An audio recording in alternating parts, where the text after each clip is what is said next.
জাতীয় কবির দিকে তাকান, কি সুন্দর করে কোরআনের প্রশংসা করেছেন। যেন কানে শুনি সদা তোমার কালাম, হে খোদা চোখে যেন দেখি শুধু কোরআনের আয়াত, শোনো শোনো শোনো ইয়া ইলাহি আমার মুনাজাত শোনো। কে শুনেন মুনাজাত? মুনাজাত মানে জানেন তো, কানে কানে কথা বল। কিসে? কানে কানে কথা বল। এই জন্য মুনাজাত রাসূল অধিকাংশ সময় করেছেন সেজদায়। কোথায়? সেজদায়। কারণ সেজদায় আপনি আর আল্লাহ ছাড়া আর কেউ শুনে না। সেজদায় কানতেন রাহমাতাল লিল। আল্লাহ আমাদের জাতীয় কবিকে মাফ করে দেন। আরো জোরে বলেন আমিন। তাহলে কোরআন আছে যেখানে আমরা যাব, আমার ছেলে মেয়েকে কোরআন শিক্ষা দেব, আমার বিবিকে শিক্ষা দিব। একজন সাহাবী গরীব রাসূলের কাছে এসেছেন, ইয়া রাসূলুল্লাহ আমি বিয়ে করতে চাই। রাসূল বললেন মোহরানা কোথায়? মোহরানা বাকি রেখে যারা বিয়ে করে এদের বিয়ে হয় না। লিখে নেন, একটা বিয়েও রাসূল মোহরানা বাকি রেখে করেন না, একটাও না, না একটাও করেন না। বাকির নাম কি? বাকির নাম? আপনাদের এলাকায় মোহরানা বেশি না যৌতুক বেশি? হ্যাঁ, যৌতুক বেশি। আজকে আমরা একটা ওয়াদা করব, যৌতুক খাবো না। ঠিক আছে? দেখি কারা কারা রাজি আছেন যৌতুক ছাড়া বিয়ে করতে, হাত দেখা। আরে বিয়ের বয়স সবার আছে, কোনো সমস্যা নেই। আল্লাহ সবাইকে কবুল করুক। আরো চিৎকার করে বলেন আমিন।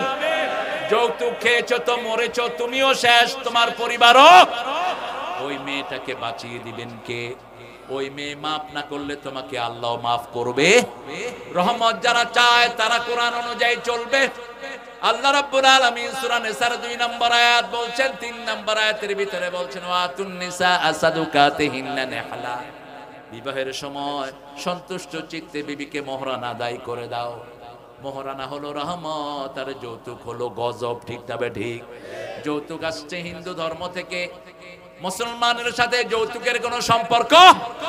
গরীব সাহাবী রাসূল বলছেন যৌতুক তোমার মোহরানা কি দিবা? তিনি বলছেন শরীর ছাড়া আমার কাছে আর কিছুই নাই। রাসূল বললেন তোমার কাছে সূরা কাউসার আছে নাকি? তোমার কাছে সূরা জিলজাল আছে নাকি? তিনি বলছেন আছে।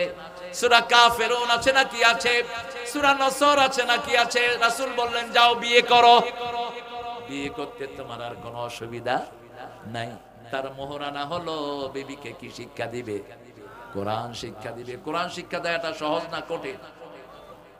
ছোটবেলায় সহজ, কিন্তু বৃদ্ধ বয়সে কঠিন। মুখ ঠিক হয় না। আমি এক মুরব্বির সাথে বললাম চাচা আপনি আমাকে কোরআন শুনান, আমি আপনাকে শুনাই। আপনি গিয়ে বলবেন না আপনার কোরআন ভুল, আসেন শুদ্ধ করে দেই। এটা বেয়াদবি। কোন মুরব্বির সাথে বেয়াদবি করবেন আপনি নবীর উম্মত হতে পারবেন না। ঠিক না ঠিক? কোন শিশুকে মারবা, তুমি নবীর উম্মত না। মান লাম ইয়ারহাম সগীরানা ওয়া লাম ইউআক্কির কাবীরানা লাইসা মিন্না। যে শিশুকে আদর করে না, মুরব্বিকে শ্রদ্ধা করে না, সে কখনো আমার উম্মত হতে পারে? রাস্তার হিন্দু একজন বৃদ্ধ যাচ্ছে, তার বোঝা আপনি তুলে নেন, আপনার উপর খুশি হবেন কে? হিন্দু মহিলা হাঁটতে পারছে না, বোঝা তুলে নেন, খুশি হবেন কে? রাসূল এরকম কাজগুলো করতেন। ঘর থেকে বেরিয়ে দেখেন এক বৃদ্ধ পানি তুলছে কূপ থেকে। রাসূল গিয়ে পাশে হাজির হলেন, গিয়ে বললেন না আমারে চিনস? বললেন না, কোনোদিন বলতেন না। এটা যারা বলে তারা অহংকারী, তারা বেয়াদব, তাদের কাছে ইসলাম নাই। রাসূল গিয়ে বলছেন আমি আপনার পানিটা তুলে দেই। পানি তুলে দিচ্ছেন। মুরব্বি বলছেন আমার কাছে কিন্তু কোনো টাকা পয়সা নাই, আমি আরেকজনের কৃতদাস। রাসূল পানি উঠালেন, বলছে কোথায় নেবেন? বলছে ওই বাড়িতে নিব। রাসূল মাথায় করে ওই বাড়িতে নিয়ে গেলেন। পানি নামিয়ে দিয়ে বললেন আমার নাম মুহাম্মদ সাল্লাল্লাহু, আমি ওই মসজিদে থাকি। কালকে যদি আবার পানি আনতে বলে আমাকে ডেকে নিবেন, আমি আপনার কলসিটা ভরে আপনার পানি বাড়ি পৌঁছে দিয়ে যাব। একদিন, দুই দিন, 3 দিন নিলেন। চতুর্থ দিন বাইতুল মাল থেকে টাকা দিয়ে বৃদ্ধকে ফ্রি করে দিলেন। বৃদ্ধ পড়লেন লা ইলাহা ইল্লাল্লাহু মুহাম্মাদুর রাসূলুল্লাহ সাল্লাল্লাহু আলাইহি ওয়াসাল্লাম। আমরা বিয়ের সময় কোনো কষ্ট মেয়ের বাপকে দিতে পারবো? 10 জনকে খাওয়াতে হবে, এই কথাটা দাবি করা হারাম। মেয়ের বাপের কাছে 10 জনকে খাওয়াতে হবে, 20 জনকে খাওয়াতে হবে, এই দাবি করা ইসলামে নাই। মেয়ের বাপ যদি খুশি হয়ে খাওয়ায় তাহলে কোনো অসুবিধা। আমার আল্লাহ রাব্বুল আলামিন বলছেন 2 নাম্বার রহমত হলো মুহাম্মদ সাল্লাল্লাহু আলাইহি ওয়াসাল্লাম, ওমা আরসালনাকা ইল্লা রাহমাতাল লিল। 3 নাম্বার রহমত হলো আপনার ঘরে আপনার মা, মায়ের কাছে রহমত 3 গুণ। কয় গুণ? 3 গুণ। খেদমত করবেন কার? খেদমত করবেন কার? খেদমত করবেন কার?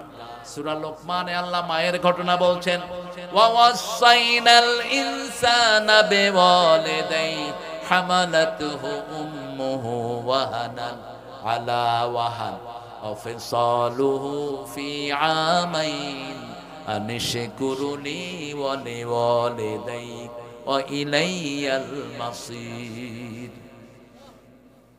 ও গো মা, তুমি এ ধরনের শ্রেষ্ঠ নেয়ামত, তোমারই পদতলে রয়েছে জান্নাত। মায়ের পায়ের তলায় কি? জোরে বলেন, জান্নাত। কারণ মাদেরকে বানানো হয়েছে জান্নাতে, আর বাপদেরকে বানানো হয়েছে তায়েফ এবং মক্কার মধ্যখানে। মারা জান্নাতে ছিলেন, এই জন্য মারা সুন্দর হয়। মারা কি হয়? সুন্দর হয়। মারা ইনফিনিটি হয়। মায়েদের চাওয়ার কোনো শেষ নাই। 10টা শাড়ি আছে, যদি বলেন আর লাগবে, বলবে দিলে ভালো হয়, দিলে বলবে না যে লাগবে না। 20টা আংটি আছে, যদি বলেন আর লাগবে, দিলে ভালো হয়। আবার মায়েরা কথা বলে বেশি, পুরুষেরা কথা বলে কম, কারণ মায়ের থেকে ভাষা শিখে বাচ্চারা। আজকের মেডিকেল সায়েন্স বলছে একজন মা দৈনিক 6000 কথা বলে। কয় হাজার? 6000। একজন পুরুষ বলে 3000। সেজন্য মায়ের কাছে রহমত বেশি। পেটে ধারণ করেন কে? জোরে বলেন। মা 2 বছর দুধ পান করান কে? প্রসব বেদনা সহ্য করেন কে?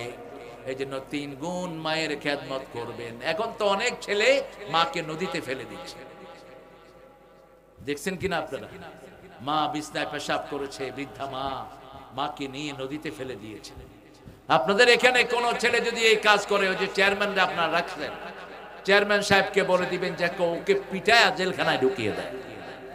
মা বাপের বিরুদ্ধে কোনো বিচার দায়ের করো জায়েজ। মা বাপ যদি হত্যা করে ফেলে, কিসাস নাই, অধিকার জেনে নেন। মুআজ বিন জাবালকে রাসূল পরামর্শ দিচ্ছেন,